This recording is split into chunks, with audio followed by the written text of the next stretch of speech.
आत्ता मी इथे गॅरेजवरती आलो आहे. आज 15 जुलै आहे आणि आज जेमिनायवर दाखवले की पाऊस पडण्याचे चान्सेस आहे. तर इथे काय पावसाची खबर दिसत नाही आहे. असं वाटत नाही की आता काही दिवस या काही हप्ते पाऊस पडेल. काही दिवसापासून पाऊस म्हणजे पडलाच नाही आहे. बघू आता काय होतं. 9 तारखेपर्यंत तर खूप पडला पाऊस, पण त्याच्यानंतर आता थांबला आहे पाऊस. आता म्हणजे अर्धा महिना पण नाही पडला जुलैमध्ये. स्टार्टिंगचे 10 दिवस खूप जास्त पडला, एवढा पडला की रोड वगैरे सगळे म्हणजे भरले. रोड वगैरे पाणी जमलं, तलाव झालेला रोड. पण आता थांबला आहे पाऊस आणि आता काय पडण्याचे चान्सेस दिसत नाही आहे. जेमिनायवर पण बघितलं कमी चान्सेस आहे पाऊस पडण्याचे. खूपच हलका रेन होईल असं त्याचे लिहिलेलं, पण काय पडणार नाही आता. तसं काल इंडिया आणि इंग्लंडची ODI झालेली. त्याच्यामध्ये पहिली ODI इंग्लंडवर इंडिया जिंकली. तर त्याच्यावरून तर आता याच्यावरून तर हेच समजतं की आता इंडिया पुढच्या वर्षी वर्ल्ड कप आहे त्याच्यासाठी ODIवर लक्ष देते आहे, T20वर नाही. म्हणून ODIमध्ये आता जिंकली आणि T20मध्ये आता कमी लक्ष देणार आहे, म्हणून हरली T20. आता हेच फोकस आहे की ODI वर्ल्ड कप जिंकण्यासाठी ODIवर आता फोकस जातो आहे. त्याचा फायदा होईल की नाही माहिती नाही, की एवढं करून पण अगर ODI वर्ल्ड कप जिंकली नाही तर मग तर कायच बोलायचं आता. कारण की सगळं लक्ष ODIवर आलं आहे.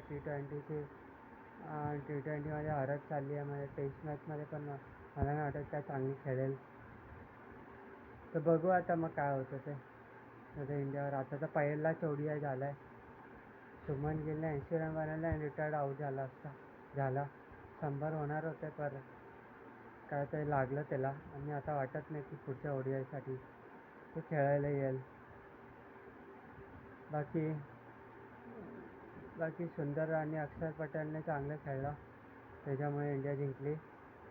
बाकी एवढं काय खास नव्हता, रन कमी बनलेले. इंग्लंड 250-60ला काहीतरी ऑल आऊट झालेली. त्याच्यामुळे इंडियामध्ये पण 3 जण शुभमन गिल, अक्षर पटेल आणि सुंदर चांगला खेळले. बाकी विराट कोहली, रोहित शर्मा लगेच आऊट झाले. रोहित शर्मा तर फास्ट खेळण्यामध्ये आऊट झाला. विराट कोहली आऊट झाला. अक्षर पटेलने, श्रेयस अय्यरने खूप कमी रन बनवले. दुप्पट बॉल करून त्याच्या अर्धे रन बनवले. 50-60 बॉल करून 25-30 रन बनवले.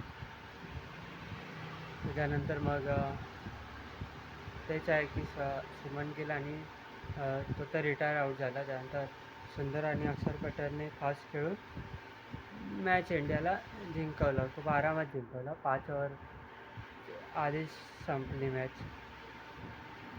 आता इंडिया 1-0ने पुढे आहे. आता फक्त इंडियाला एकच मॅच जिंकायचं आहे. पुढचा मॅच जिंकले तर सिरीज खतम.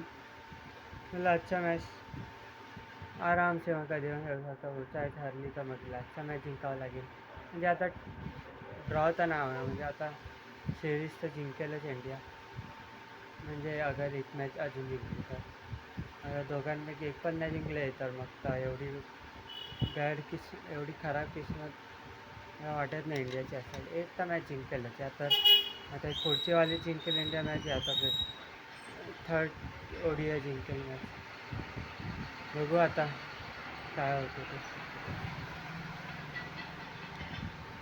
बाकी तर मौसमच्या पावसाचं तर इथे चान्सेस दिसत नाही आता. काही दिवसापूर्वी वुमननी पण टेस्ट मॅच जिंकलेला, आता 1-2 दिवसापूर्वी इंग्लंड बरोबर. आता इंडियाने ODI जिंकला. अगर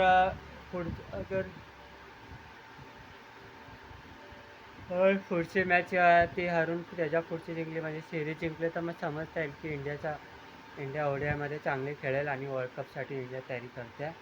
मग त्याच्यामुळे T20मध्ये मग समजू शकतो की मग वर्ल्ड कप होईपर्यंत T20मध्ये हालत चांगले नसणार आहे अगर ODI सिरीज जिंकली तर. आणि मग टेस्टचं तर काय माहिती नाही. बाकी तर आता चला मग आता जातो मग.